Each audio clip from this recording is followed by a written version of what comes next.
The airport terminal was filled with sounds, boring announcements, the rustle of suitcases on wheels, the low hum of voices. The line for priority check-in moved slowly but surely. At the head of it stood she, a tall black woman, with perfectly coiffed hair and an expensive suitcase. Her posture radiated confidence. Her eyes were patient. She was used to being first in line, used to proving her worth in a world that often put her last. But everything changed when she approached the reception desk. "Good afternoon," she began, smiling, handing over her ticket and passport. Her voice was soft, but there was a sense of strength in it, of someone who knows her worth. The airline employee, a young woman with a fancy hairdo and a cold gaze, glanced at her but did not take the documents. Instead, she silently pointed to the general queue that stretched across the entire terminal. "Excuse me," the woman frowned, surprised by such a reaction. "I have a premium class ticket. This is priority check-in, right?" The employee grimaced and her tone became harsh. "Yes, this is priority check-in, but maybe you're mistaken. The line for economy class is over there." There was something in her voice that made the woman tense up immediately. Her smile disappeared, but she tried to remain calm. "It's not a mistake. I have a premium ticket. Here, look." The employee took the documents slowly, as if reluctantly. She studied them for a long time, and then handed them back as if she had not seen anything. "I'm afraid there's a misunderstanding," she said, and her voice was so cold that the woman felt an unpleasant chill run down her spine. "We have rules. You can go to the general queue." "What other rules?" The woman straightened up. Her voice became firmer. "I have every reason to be here. It's my turn." The employee looked at her with an expression that could have been called condescending if it had not been so obviously contemptuous. "You see, madam," she said, drawing out her words as if she were speaking to a child, "we have certain standards, and you may not be quite up to that level of service." The tension began to build around them. People in line turned around, whispering. Some looked away, pretending not to notice. But there were also those who watched this scene with frank interest, as if it were a show. The woman frowned. Her heart began to beat faster, but not from fear, from anger. Her hands clenched into fists. "Are you saying I'm not suitable because of my skin color?" she asked, looking the employee straight in the eye. There was a cold indignation in her voice. The employee took a step back. Her face twitched slightly, but she quickly returned to her previous haughty expression. "Don't twist my words," she said. "I'm just following protocol." "What protocol?" The woman did not back down. "Show me the document that says I have no right to be here." A man from the general queue suddenly muttered loudly, "Maybe he'll just go away. We're all in a hurry." These words caused quiet laughter from the others. Someone added in a whisper, "There will always be those who try to be above the rest." The woman heard this. Her face was calm, but inside she was seething. She knew she couldn't afford to lose. She had fought for her place in this world for too long to let someone humiliate her so easily. She stepped forward and placed the documents on the counter. "I'm not leaving," she said, her voice firm. "You're going to call the manager. Either I stay here or neither of us moves." The employee fumbled for the radio, her hand shaking. The woman knew this was just the first round in what would be a long battle. She wouldn't go away. She would make them hear her, and she knew that everyone was looking not just at her now, but at a truth no one could ignore any longer. The manager was late. The woman remained at the counter, motionless, as if she were causing a storm with her presence. People in line were whispering more and more often. Some were already openly filming what was happening on their phones. The employee, trying to maintain the appearance of control, straightened up and folded her arms across her chest. "Are you really going to make a show out of this?" she asked, her voice so laced with cold irritation that it could freeze everything around her. "You're making a show of it," the woman replied, looking at her intently. "I'm just asking for what I paid for." That employee smirked, and her gaze became even more dismissive. "You think you can buy everything," she snapped. "Sometimes. Well, how can I put this more gently? Status and service level are not just a question of money." "What do you mean by that?" The woman did not move. Her voice became icy. "But even, I have a ticket, documents. I follow the rules, and you are now discriminating against me." The employee raised her eyebrows, pretending to be surprised. "Discrimination? Seriously, you just want to accuse me of racism, Because you don't like being sent to the general queue. Very convenient.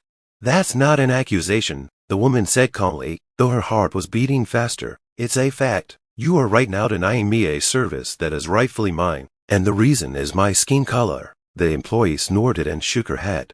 Don't make me laugh. Do you really think that skin color is the reason? She took a step forward. Her voice grew louder. Maybe the reason is that people like you always want to be above everyone else. You have no respect for order. You don't understand that there is a place for everyone, and yours is in the general queue. The words pierced the woman, but she did not allow herself to waver. She knew that everyone was looking at her now. Any weakness, and she would lose this fight. She took a deep breath and replied, "People like me. You just admitted to discriminating against me. I demand that you call the manager immediately." The employee threw her head back and rolled her eyes. "Do you really think the manager is going to jump to your defense?" she said, her tone full of mockery. "We have rules here. You're the problem. If you just stood in the right line, everything would have gone faster. Am I the problem?" The woman leaned forward slightly, her voice filled with icy determination. "The problem here is you. Your prejudices. Your attitude. You think you can determine who is worthy and who is not. But I'm not leaving until you answer for this." The employee picked up the radio again and, without hiding her irritation, said into it, "We urgently need a manager for priority registration. We have a conflicting passenger." She said the last words as if she were talking about something dirty and unworthy. Then she put the radio down and looked at the woman. "You don't understand that you won't achieve anything," she said. "We see people like that every day. Everyone has their own stories. Everyone has their own grievances. But you know what? It's all about order here, not your ambitions." The woman paused, her voice loud and clear. "These are not ambitions. These are my rights, and you are now publicly violating them." The employee seemed confused for a second, but quickly regained her arrogance. "Rights?" she asked with a grin. "You talk about them a lot, but you forget that we have our own rules here, and your so-called rights do not give you the privilege of being better than others." The buzz of voices began again around them. Passengers were chatting. Some were nodding approvingly at the woman, but many were still looking at her as if she were a nuisance. The woman felt the weight of those looks pressing down on her, but she did not allow herself to retreat. She knew that this was not just a moment. This was a test that would show who she was. She straightened up even more, raised her head and answered, "My presence here is not a privilege. It is my right, and I will not let you take it away from me, just because you decide I am not good enough for you." The crowd around the counter was growing denser, as if the entire terminal had become an arena where this tragedy was being played out. The woman stood firm, but inside her a hurricane was boiling. She could hear people whispering around her, discussing her actions. But the worst thing was the look in the employee's eyes, icy, full of contempt, as if she was looking not at a person, but at a problem that needed to be fixed. "You're just standing there, thinking that's going to make me change my mind," the employee said mockingly. Her voice was filled with artificial sympathy that sounded more like mockery. "Do you really think that if you act like this, you'll be respected?" The woman didn't answer. She knew that every phrase she said was another reason for attacks. Instead, she looked at the girl carefully, trying to maintain her dignity, but her silence only made that employee even angrier. "You know why people like you always cause trouble," she continued, leaning against the counter to get closer. Her words were loud, deliberate, so that everyone around her could hear. "Because you want to be special. You want to be singled out, to be put above others, to be given preferential treatment. But the truth is, you're nothing, and you'll never be anything." The words hit the woman like a knife. Her breath hitched for a moment, but she quickly pulled herself together. She couldn't afford to show weakness. Her voice was quiet but firm as she answered, "The words you are speaking now do not speak about me. They speak about you, about your fear, about your prejudice. You are afraid that the world will change, that people you consider beneath you will take their place next to you, and that frightens you." The employee was silent for a second, her face darkening, but she quickly found something to say. "Oh, so you're a philosopher too," she said sarcastically, turning to the passengers. "Look at her. They're just asking her to wait, and she's making a scene. And all this for what? To prove once again that people like her always think they're special." Laughter rippled through the crowd.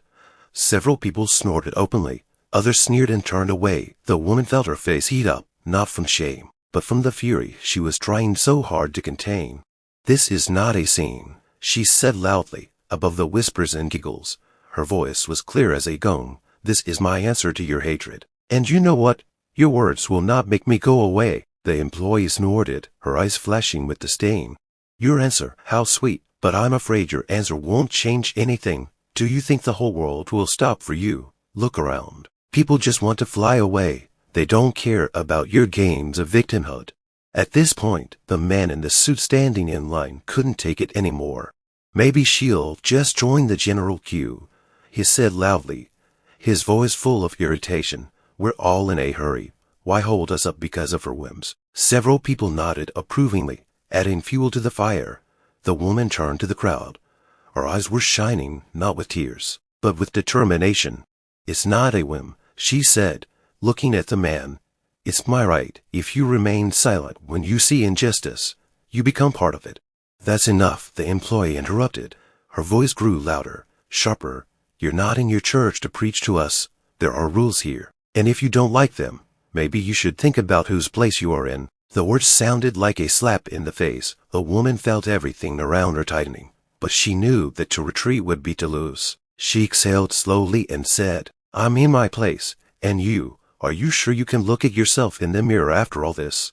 The employee clearly didn't expect that answer. Her face contorted with anger. But before she could respond, the manager, a middle-aged man with a tired face, appeared next to her. His gaze slid between the woman and the employee, and he immediately understood what had happened. "What happened?" he asked, his voice sounding tired. The employee immediately turned to him, her tone changing to a more polite one, but her words still dripped with venom. "We have a problem with a passenger. She refuses to follow the rules and is disturbing others." The manager turned his gaze to the woman.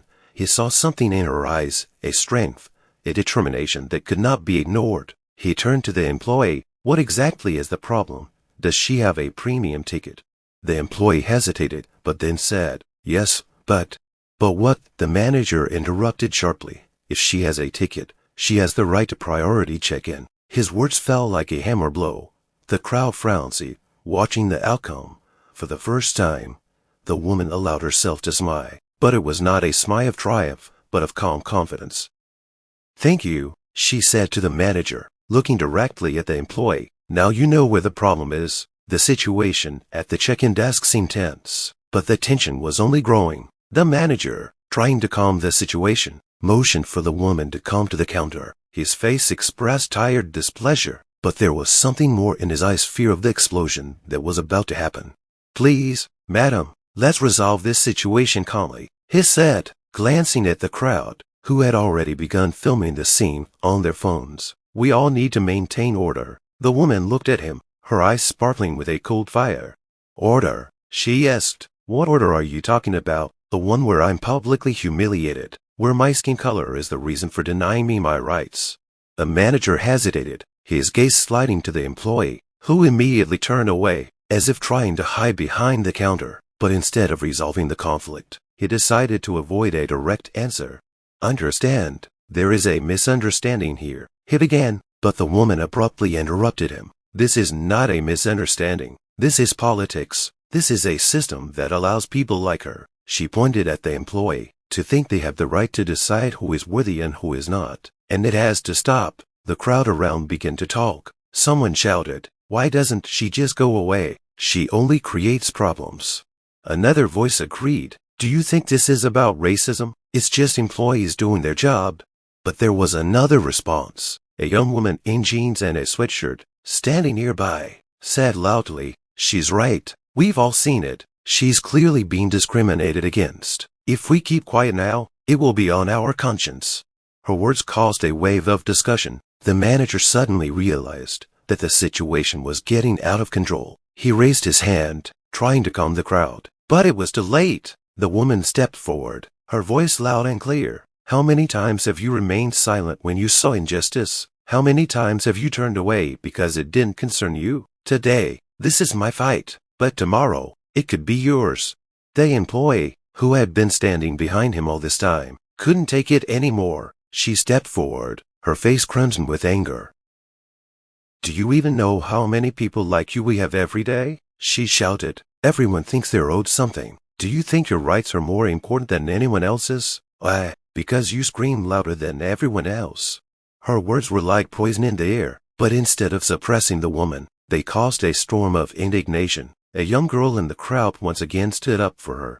Enough, she screamed. Everyone saw how you treated her. It was disgusting, and now you're trying to justify it. The employee turned to the girl. Her voice became even sharper. You don't know what you're talking about. It's easy for you to judge when you're not in my shoes. Everything here has to be by the rules. And if someone doesn't feed in, she didn't have time to finish. The woman she had humiliated stepped forward, her voice piercing the noise. If someone doesn't feed in, are you saying that I'm the problem? That my skin is the problem? Then say it straight out. Say it in front of everyone.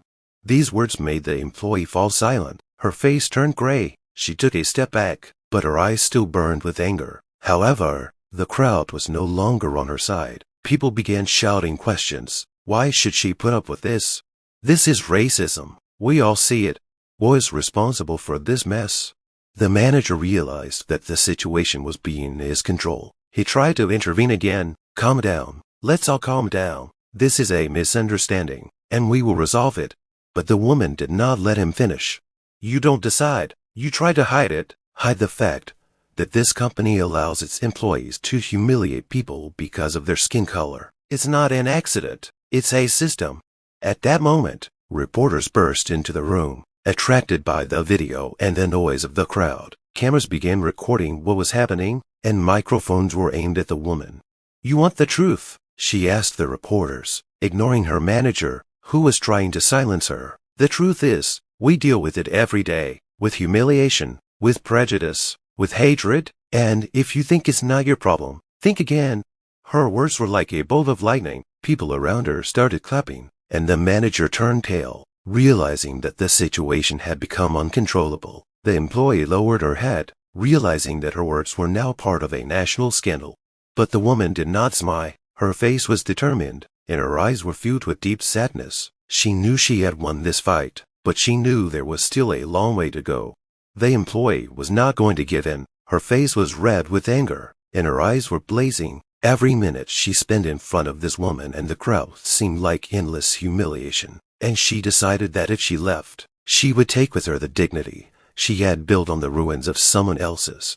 You think you've won? She shouted, her voice cutting through the noise of the crowd. You're only here because people feel sorry for you. They support you because it's convenient for them to be good in front of the cameras. But none of them want you here. None of them. Her words spread like poison across the terminal. The woman stepped forward, keeping her calm, but her eyes were blazing with determination. These people are here, she said, gesturing to the crowd, because they see the truth, because silence is no longer an option. You try to hide your behavior behind loud words, but the truth has already come out. Really? The employee asked mockingly. What truth? That you think the world should revolve around you, just because you decided that your story is more important than others. That everyone owes you something because you were lucky enough to be born a victim. The words fell into the silence like stones into water. The crowd frowned. Someone gasped. Someone began filming the events even more actively. But the woman did not flinch. She knew that every remark of this employee was not only about her. It was hatred directed at everyone who was like her. You call me a victim? Her voice was quiet, but every word was louder than a scream. You don't understand. I'm not the victim. The victim is your soul, your humanity, which you lost when you decided that hatred gave you strength. But I won't let you hurt me anymore. The employee exploded. She rushed to the counter, clenched her fists. Her voice became shrill. You have no right to lecture me, she screamed. You are nobody. You came here to humiliate me, to make yourself look like a saint. But you are just like everyone else. You want to be better than everyone else, but you are worthless.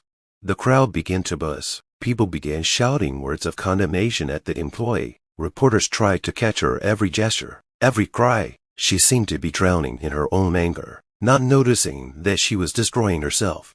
The woman stood motionless, like a cliff in the middle of a stormy sea. Her voice remained even, her face calm.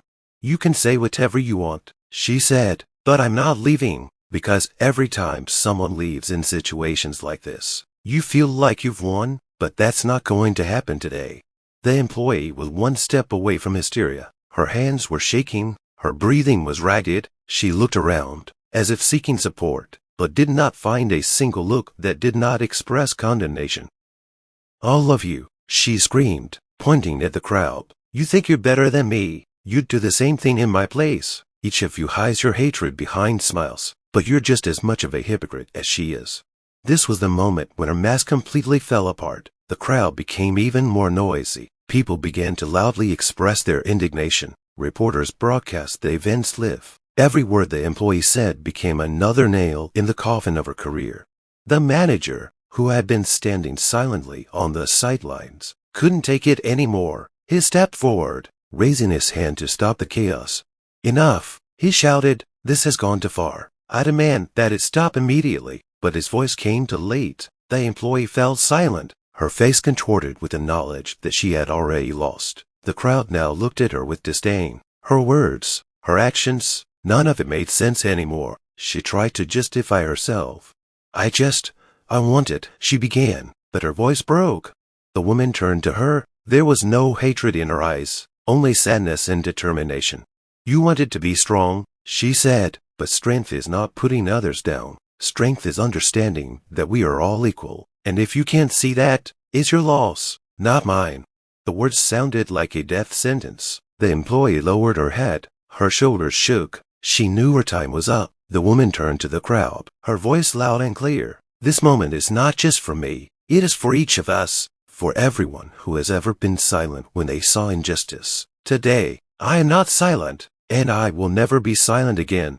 The crowd erupted in applause. People shouted words of encouragement. Cameras recorded every second of this moment, but the woman did not smile. Her face expressed only one thing: bitter victory. She knew that the battle was won, but the war for equality was still ahead.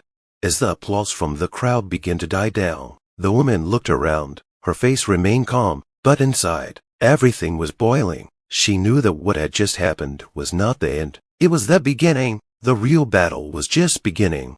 The manager tried to calm the tension by looking from the woman to the employee, who seemed to have lost all her arrogance and was now hiding her gaze. But before he could say a word, another airline employee intervened. It was a man in uniform, with an arrogant expression and a heavy gaze that slid over the woman, as if he were assessing her like an object.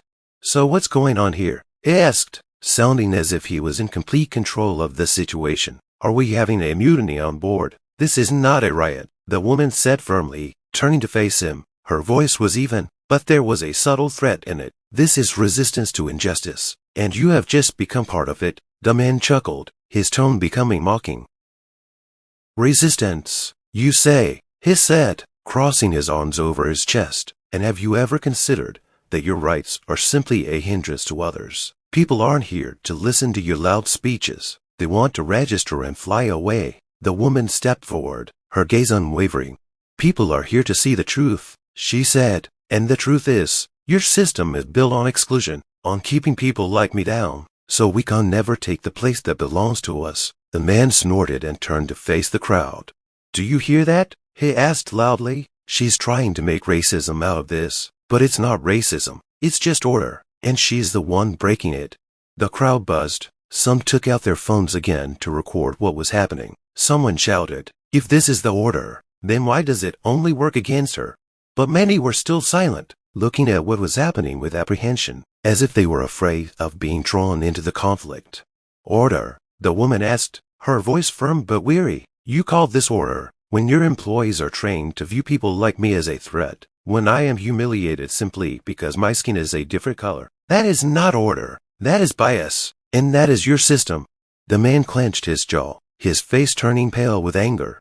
"The system," he repeated, almost the same. "The system exists to make things work, but people like you are always trying to break it. You don't realize that you are destroying it with your actions. And you know what? There will be no more like you here, not on my watch."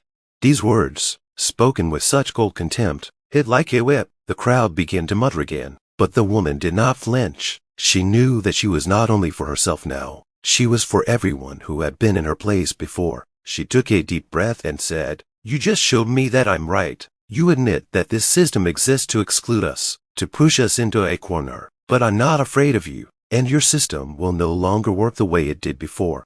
At that moment, there was a sound. Someone in the crowd clapped. Then another. Applause rang out across the room. But the man in uniform did not retreat. Instead, he walked up to the counter and said something to the employee, who still had her head down. Her face flushed, but she nodded and picked up the walkie-talkie. "What are you doing?" the woman asked, her voice full of suspicion. The man turned to her with a grim smile. "We're just following protocol," he said. "There's a procedure for dealing with situations like this, and you find out what that means soon enough." Suddenly, two more security officers approached the counter. They stood on either side of the woman, their faces expressing cold indifference. "Madam," one of them began, "we are forced to ask you to leave the terminal area." The crowd gasped. People began to shout protests, but the security personnel remained unmoved. The woman looked at them, her eyes narrowed. "Are you serious?" she asked, her voice full of sarcasm. "You're throwing me out because I pointed out your injustice." "This is not discrimination," the man in uniform said coldly. "This is simply the order. You have broken the rules, and now you must leave." The woman took a deep breath, her gaze burning. "If you think you can get rid of me that easily, you're wrong. Your system is already starting to collapse, and I'm here to see it." Her words echoed around the room. People were filming the scene, shouting words of encouragement, but the airline staff stood like a wall, showing that for them, this battle was not over yet. The security guards stood before the woman like a concrete wall, cold and impassive. Their faces showed nothing, no sympathy, no doubt, no awareness of what was happening. One of them took a step forward, slowly extending his hand, as if he was going to escort her to the exit. "Madam," he said, his voice icy, "we do not wish to use force. We ask you to leave the terminal premises." Immediately, the crowd around them began to buzz. People began shouting questions. Some tried to intervene, but their voices were drowned out by the cold silence created by the airline staff. The woman stood motionless, as if her roots had grown into the floor. Her eyes met the eyes of the employee. "And if I refuse?" Her voice was even, but every word vibrated with the anger she was holding back with all her might. The employee didn't blink. "Then we'll have to take you out," he replied, speaking as if it were just a routine procedure. The man in uniform, who had been watching the scene with a mocking expression, now intervened. His tone was full of contempt. "What is this all for? Madam, do you think that your big words will change anything?" he asked, folding his arms. "You are here to put on a show, to convince yourself that you are important. But you are not. No one is going to change the system for you." His words caused indignation in the crowd. People began to shout. Someone shouted, "This is outrageous. She did nothing wrong." "Leave her alone," another voice supported. But the man in uniform ignored the protest. His gaze was directed only at the woman, and in his eyes, a mixture of anger and hostility was visible. "You want to know the truth," he continued, raising his voice to be heard over the noise. "The truth is, people like you always try to be special, but you never will be. Your rights are not worth more than anyone else's. You just shout louder than everyone else." These words caused shock. Even those who had been silent now began to talk. Someone took out a phone to record what was happening. The reporters who were already there rushed forward, hanging on every word, but the woman did not flinch. Her face remained inscrutable. "Say again," she said quietly but firmly. "Let everyone hear." The man stepped closer, his gaze full of hatred. "You heard me. You are a nobody. You are here to play the victim, but the world will not change because of your words." The crowd began to boil. Someone shouted, "Did you hear that? He says she's a nobody. That's racism in its purest form. Call the management. This is unacceptable." The woman took a step forward, her voice cutting through the noise. You are afraid that people like me will stop speaking out. You are afraid that your system will fall apart. But know this, your fear will no longer stop us. Your words no longer hurt. They show your weakness." Her words sounded like a gong. People in the crowd began to applaud, shouting words of encouragement, but the airline employees did not move. The man in the uniform shook his head, his face growing even grimmer. "Okay," he said, taking a step back. "If you want to resist, we'll do it differently." He gestured to one of the guards to say something on the radio. Moments later, another group of security officers approached them, this time accompanied by a senior airline manager, a woman with a cold, measured gaze. "What's going on here?" she asked, looking around the crowd, then at the woman. Her tone was businesslike, but there was a hint of hostility in it. "This passenger refuses to follow our rules," the uniformed man replied, pointing at the woman. "She is disruptive and disturbing others." The woman turned to the manager, her eyes full of determination. "I didn't break a single rule," she said. "I was humiliated, insulted, and tried to blame me just because I was black. It was all recorded on camera." The manager frowned for a second. Her gaze became wary for a moment, but she quickly regained control. "We are here to ensure the comfort of all passengers," she said, ignoring the woman's words. "If you feel uncomfortable, you can contact our offices for further discussion. But right now, we ask that you leave the terminal." "Convenient," the woman replied, her voice full of sarcasm. "You want me to leave because my truth is preventing your system from working the way you want it to. But I won't leave, and I won't shut up." The crowd erupted in applause again. People began shouting her name in support, but the airline staff remained unmoved. The manager gestured to the guards, and they moved toward the woman again. But this was no longer just a conflict. It was a battle between the voice of the oppressed and the system that had grown accustomed to suppressing them. And the woman knew that even if she was removed by force, her voice could no longer be silenced. The guards approached the woman, their faces stony and emotionless. They were used to following orders, but this was different. Their steps seemed slow, but each one cut through the tension in the room like a sharp knife. The crowd around them grew louder, protests intertwined with cries of indignation. The woman stood motionless, like a reproach to everyone around her. Her voice, which sounded louder than the noise, was calm, but there was a sense of inflexibility in it. "This is not the first time I have been silenced, but now I know your silence speaks louder than words. Your actions scream fear, fear that the truth will destroy your lying system." The manager, standing slightly to the side, clenched her teeth. Her face remained motionless, but her fingers nervously fiddled with the edge of the folder she was holding. This was a woman who was used to solving problems quickly, but this situation was beyond her usual arsenal. Her voice sounded sharp, almost mechanical. "Madam, I ask you once again to leave the premises voluntarily. You are creating a security threat. We cannot allow this to continue." The woman turned to the manager, her gaze icy and scorching. "A threat? You mean I'm a threat? Because I'm not afraid to look you in the eye. Because I tell the truth that you're trying to hide. If there's a threat here, it's your system, which has been built on exclusion, on discrimination, on hatred for years." The crowd became agitated. One of the passengers loudly supported the woman. "She's right. We all see it. It's not normal. Enough of this. We have to do something." But the manager ignored these shouts. Her gaze became harder, her voice louder. "This is not a discussion, ma'am. You can continue this in court or through official channels. But right now, you either leave the terminal or we will be forced to take action." The woman took a step forward, standing in front of the guards. Her voice was firm, then start. "Let everyone see. Let the cameras record you using force against a man who simply wanted to exercise his rights. Let everyone see who you really are." The guards frowned. One of them glanced briefly at the manager, as if waiting for confirmation. The crowd began to move closer, people surrounding the action, filming everything on their phones. The atmosphere was becoming increasingly tense. Everyone knew that any action now would be the moment of truth.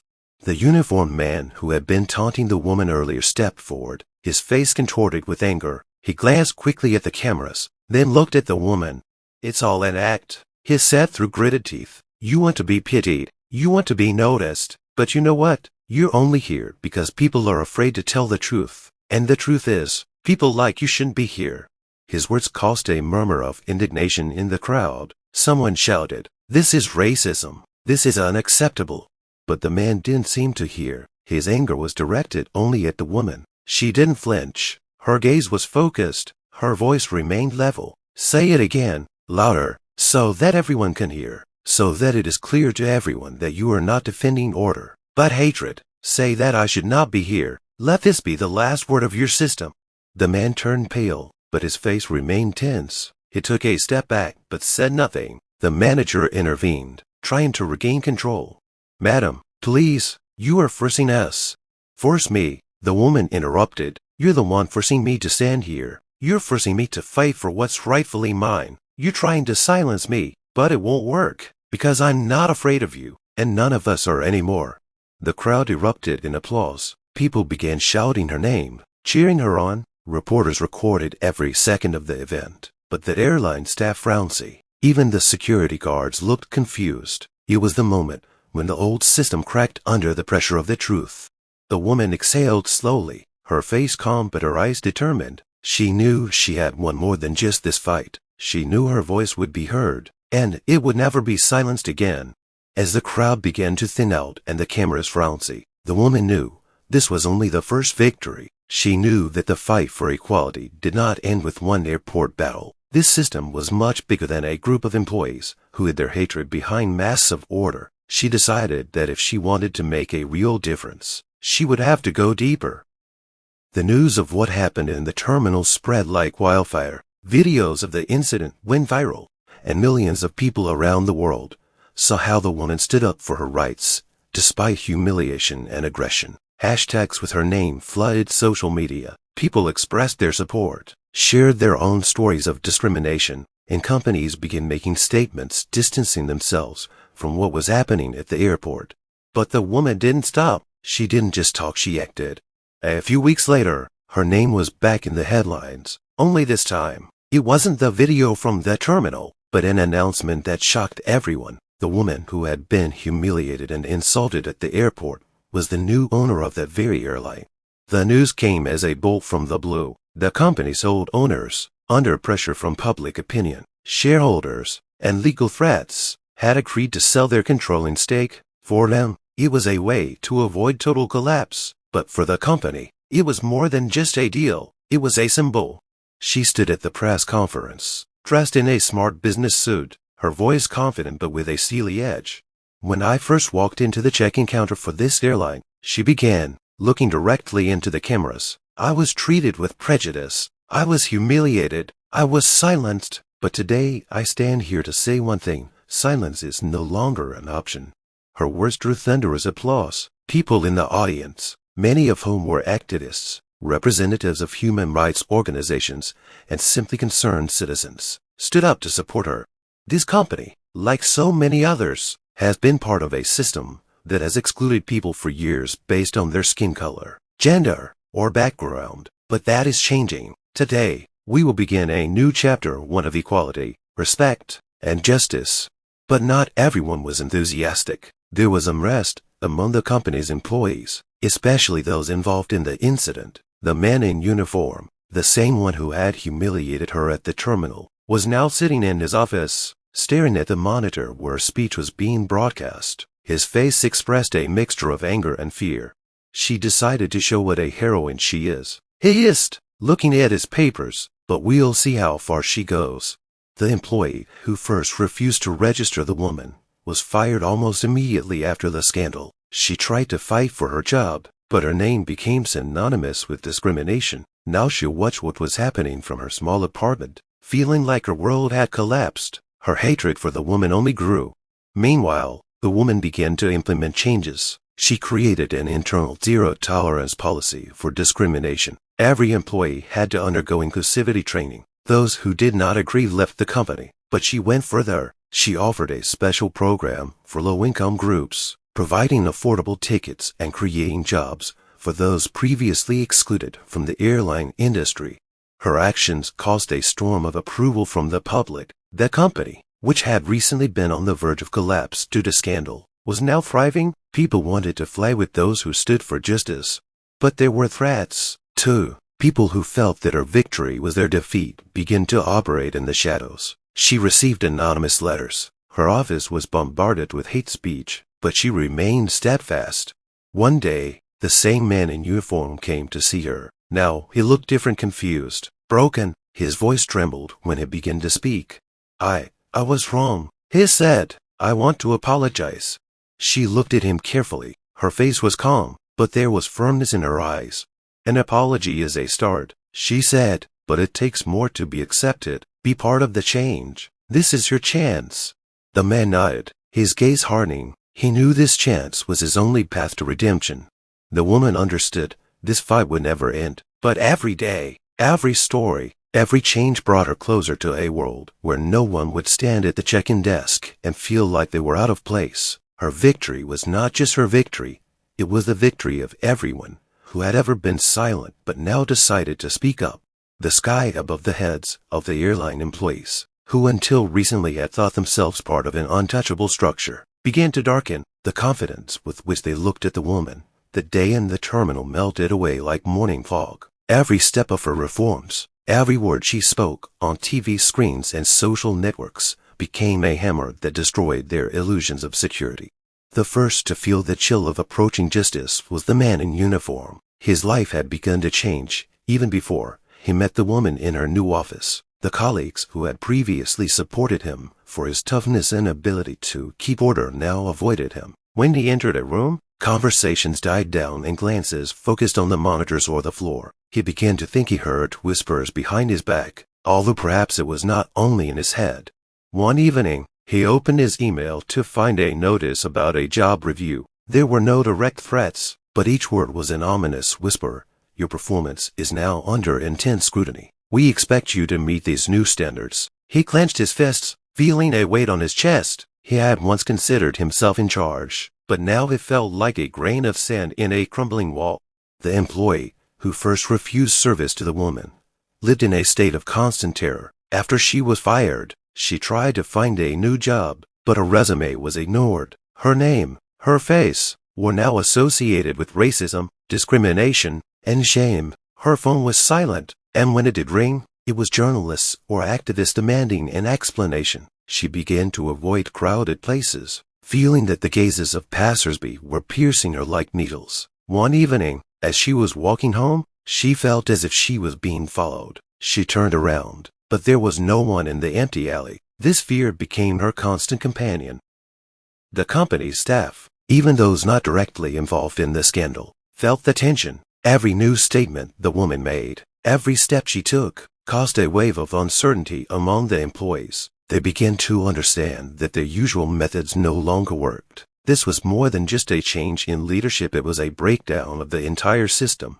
The office, once filled with hushed conversations and unspoken agreements about how things should work, was now silent. Everyone knew that every action was being watched. The training the woman had instituted was no longer just a formality. Those who tried to ignore the new rules soon found their shifts canceled and their offices empty. One day, a senior manager, known for his arrogance and disdain for his subordinates, tried to express his dissatisfaction. At a meeting, he stood up and declared that the new rules were too strict and that the system should not be changed so abruptly. His words were met with silence. No one supported him. The woman sitting at the head of the table looked at him calmly and replied, "The system was created for exclusion. Are you saying we should keep it to preserve your privilege? If you are not ready to change, that is your choice. But know this company is on a different path now."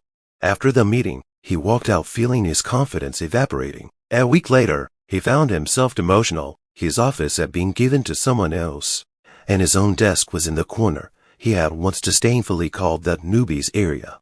Every employee now felt that what had once been a safe haven had become a trap. Old bonds that had seemed unbreakable were falling apart. Those who had once looked down on people like the woman now felt fear. Every step, every mistake could cause their downfall. They knew they could no longer rely on the protection of the system they had supported for so long. They were now vulnerable. But fear was not the enemy. It was awareness. Each of them, even the staunchest defenders of the old order, was beginning to understand what they had done, that their actions, their words, their acquiescence in injustice were all coming back to haunt them. It was more than fear for their jobs or reputations. It was fear of the truth, which was destroying their false comfort. The woman, watching this, felt no joy. She saw the dynamics shift, people becoming aware of their mistakes. She knew that fear could not be the only driver of change, but she also understood that without that fear, they would never understand what it meant to be vulnerable, and therein lay her victory. That airport was alive again, but at a different pace. Passengers filled the waiting rooms, employees flitted among them, and planes hummed over the terminal. But inside the airline, there was a sense of unease. It wasn't just the anticipation of change, it was a sense of impending disaster. Everyone knew that everything had changed. The staff, accustomed to working in an atmosphere of absolute power, now found themselves in the eye of a hurricane. The woman who had once been insulted at the check-in counter now ran the company like a captain riding a ship in a storm. She did not act abruptly. Her approach was precise, like a surgeon's scalpel. She started with small changes, inclusion programs, a zero-tolerance policy on discrimination, independent investigations into passenger complaints. But then came the moment when the truth caught up with those responsible. She gathered all the employees for a meeting. The spacious hall was filled with nervous whispers. Tension hung in the air. The woman came out on stage. She stood straight. Her gaze was confident, but there was no malice or revenge in it, only justice.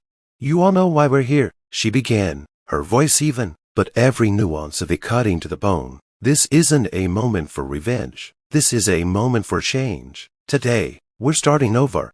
The crowd frowned. The whispering stopped. Some tried to understand what would happen next. Some tried to remember their mistakes. Some prayed that the changes would not affect them.